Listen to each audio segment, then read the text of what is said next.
Hi, இன்றைக்கி நாம் ரொம்பவே டேஸ்டியான அண்ட் வித்தியாசமான புதினா இட்லி மஞ்சூரியன் எப்படி செய்கிறதுன்னு பார்க்கலாம். அதுக்கு நாம் இப்போது பேஸ்ட் ரெடி பண்ண போகிறோம். அதுக்கு நான் புதினா எடுத்திருக்கேன், அது கூடவே ஒரு 3 பச்சை மிளகாய் எடுத்திருக்கேன். இது ரெண்டையும் சேர்த்து நல்லா அரைச்சி எடுத்து வச்சுக்கலாம். இப்போ ஒரு கடாயில் நம்ம எண்ணெய் ஊற்றி அதில் இட்லி எல்லாம் பொரித்து நம்ம எடுத்து வச்சுக்க போகிறோம். நீங்கள் இந்த மாதிரி மீடியம் சைஸில் இட்லியெல்லாம் கட் பண்ணி எடுத்து வச்சுக்கோங்க.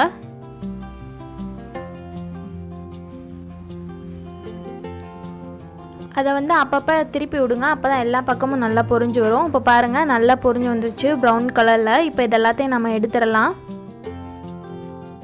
இப்போ நாம் அதே கடாயிலேயே மஞ்சூரியன் செய்ய ஆரம்பிச்சிடலாம். அதுக்கு நாம் ஃபஸ்ட்டு கடுகு போட்டுக்கலாம், அது கூடவே கொஞ்சமாக சோம்பு சேர்த்துக்கலாம். இப்போ இது ரெண்டும் பொரிஞ்சதும் நான் 50 வெங்காயத்தை குட்டி குட்டியாக கட் பண்ணி வச்சுருக்கேன், அதை சேர்த்துக்கலாம். அது கூடவே கொஞ்சமாக கருவேப்பிலை சேர்த்துக்கலாம். சேர்த்துட்டு நல்லா வதக்கி விடுங்க.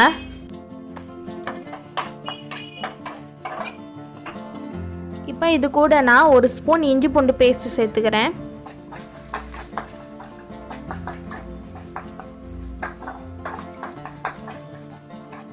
இப்போது வெங்காயம் எல்லாம் ஓரளவுக்கு நல்லா வதங்கிடுச்சு. இப்போ இந்த டயத்தில் நான் ஒரு தக்காளி குட்டி குட்டியாக கட் பண்ணி எடுத்து வச்சுருக்கேன், அதையும் சேர்த்துக்கலாம். சேர்த்துட்டு நல்லா வதக்கி விடுங்க. வெங்காயம் தக்காளி எல்லாமே நல்லா வதங்கணும்.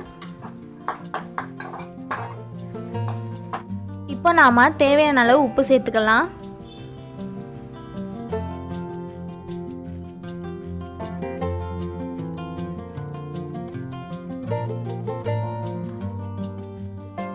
இப்போ நல்லா வதங்கிடுச்சு. இப்போ நம்ம அரைச்சி வச்ச புதினா பேஸ்ட்டு சேர்த்துக்கலாம்.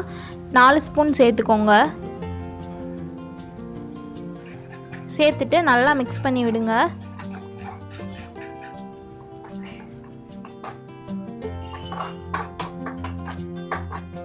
இப்போ நாம் 1 ஸ்பூன் மிளகாய்த்தூள் சேர்த்துக்கலாம் காரத்துக்காக. அது கூடவே கொஞ்சமாக நாம் இப்போ தண்ணி சேர்த்துக்கலாம், அது எல்லாமே நல்லா வதங்குறதுக்கு. சேர்த்துட்டு நல்லா மிக்ஸ் பண்ணி விடுங்க. இப்போ பாருங்கள், ஓரளவுக்கு தண்ணி எல்லாமே நல்லா வற்றி வந்துடுச்சு. இப்போ இந்த ஸ்டேஜில் நம்ம பொரிச்சு வச்ச இட்லி எல்லாத்தையும் சேர்த்துடலாம். சேர்த்துட்டு நல்லா மிக்ஸ் பண்ணி விடுங்க.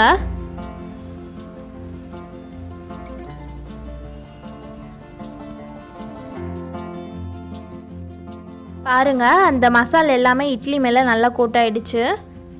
அவ்வளோதான். இப்போ நம்ம அடுப்பை ஆஃப் பண்ணிடலாம். அவ்வளோதான், ரொம்ப சிம்பிளாக ரெடி ஆகிடுச்சு. இந்த புதினா இட்லி மஞ்சூரியன் ரொம்ப சூப்பராக இருக்கும்.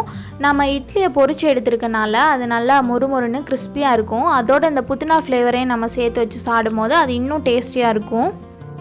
இந்த ஃப்ளேவரில் கண்டிப்பாக எல்லார் வீட்லேயும் ட்ரை பண்ணி பாருங்கள். எப்படி வந்துச்சுன்னு எனக்கு கமெண்ட் பண்ணுங்கள்.